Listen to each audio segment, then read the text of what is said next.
What also bugged me is the trailer we watched, because I watched this with a roommate. It touted that this was made by the same production company as Mandy, and I reviewed Mandy, and I thought Mandy was a big old bowl of delicious chicken soup, or should I say a bowl of absolute crazy town. And I was disappointed because I felt like it was, oh, we know how to make horror films, you know. We've seen the Hereditaries and the It's and the Mandys, which are three very different films, and let's jam it together with the basic plot of Drop Dead Fred, and we'll make millions, especially when we have famous names, children in it.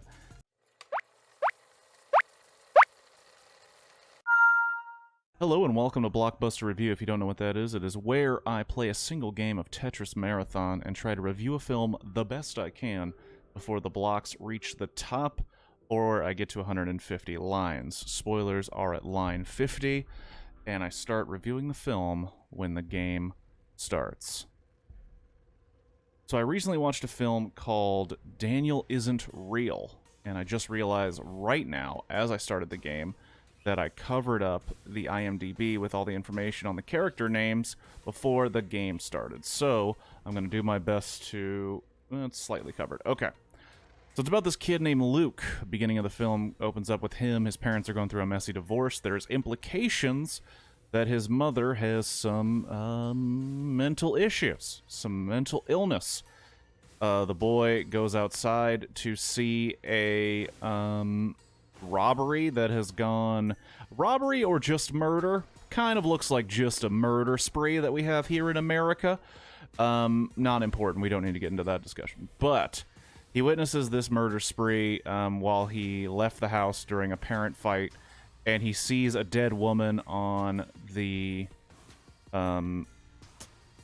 stoop of this store. It's in New York City. They have like a little stoop area before the door, and this woman is dead on it, and the kid is just looking into her eyes when suddenly an imaginary friend shows up named Daniel. And the title of the film is Daniel Isn't Real, so we believe that this is the imaginary friend from the trailer that we just watched. Anyway, keep with me. They start becoming fast imaginary friends. They play with swords, blah blah blah, a lot of kid stuff. And then Daniel's like, hey, I want to help out your mom. And he's like, how are we gonna help out my mom, Daniel? And he's like, we're gonna give her all of her pills at once, which, as we know, would cause an overdose and kill her.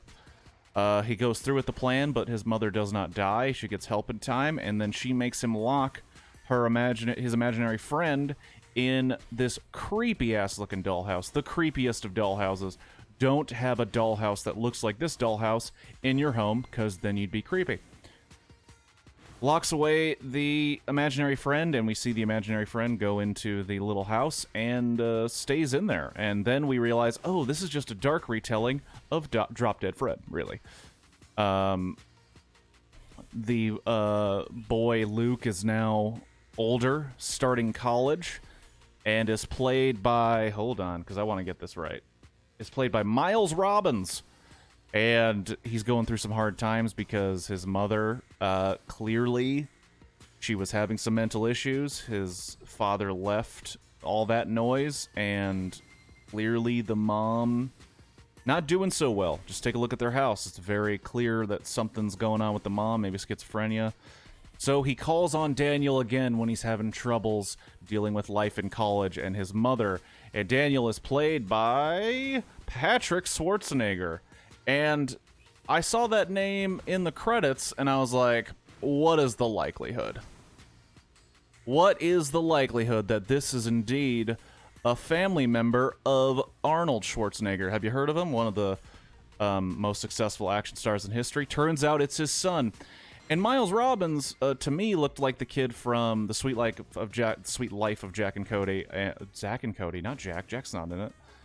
Zack and Cody and Big Daddy is what I know him from. And it turns out Miles Robbins is actually the son of Tim Robbins and Susan Sarandon. So is this nepotism the film? That's not for me to say. It's just, what is for me to say is to watch the film and tell you if it's decent or not, in my opinion.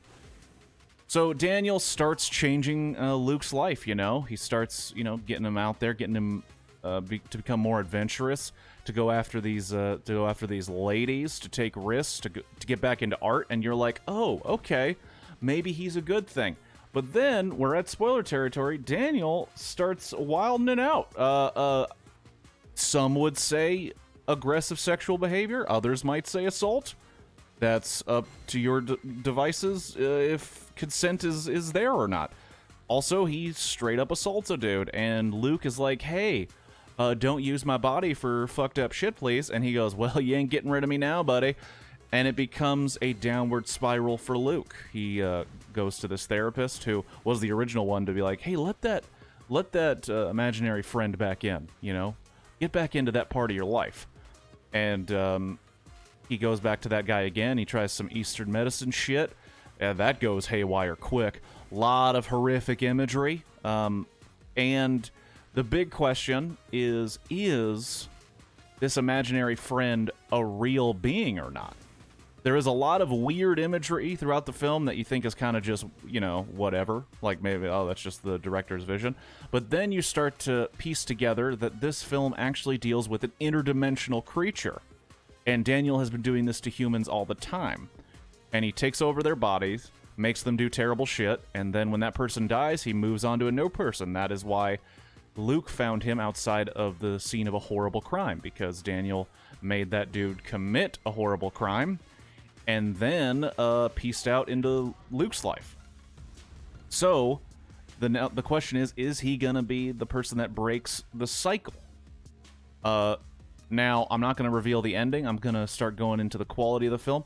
I thought the film wasn't too great. And maybe it was my own preconceived notions of nepotism in Hollywood, thinking that these guys probably aren't that great, but mommy and daddy, who have been in some great films. I mean, Tim Robbins was in fucking Shawshank Redemption. I mean, when he calls and says, hey, could you put my kid in something? I think Hollywood goes, sure, bro. Do you want to be in something of ours? Even though that dude was also in Howard the Duck.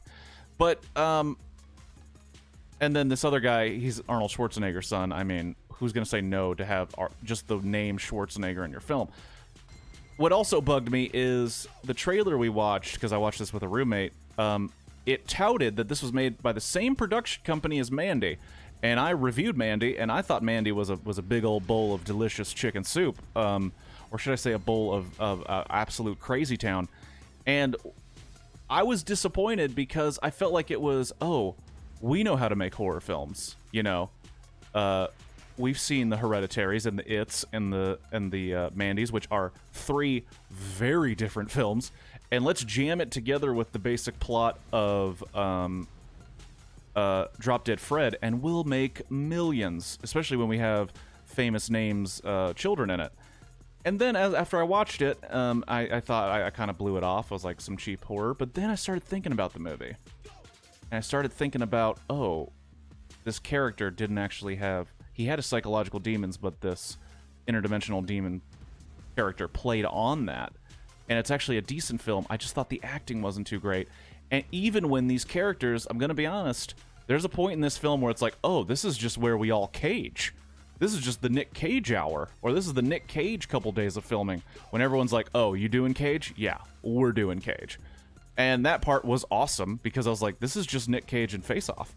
This scene is just a Nick Cage Face Off scene. But it kept me thinking about it, which, I mean, that says something about your movie, whether it's good or bad. Now, I want to talk about the director, Adam Egypt Mortimer, because something else that happened that blew my mind. He also made another movie that I cannot remember the title of. I will probably as soon as this is over. But that's about a superhero that comes to our dimension, and now he doesn't have superpowers that work, and he says this is all in the same universe. So pay attention to that guy, because he sounds a little insane. Daniel isn't real. I'd say just give it a watch if you can for free. All you do is waste an hour and a half if you hate it. But I think it's worse than Mandy. I should stop talking about it. The video's over.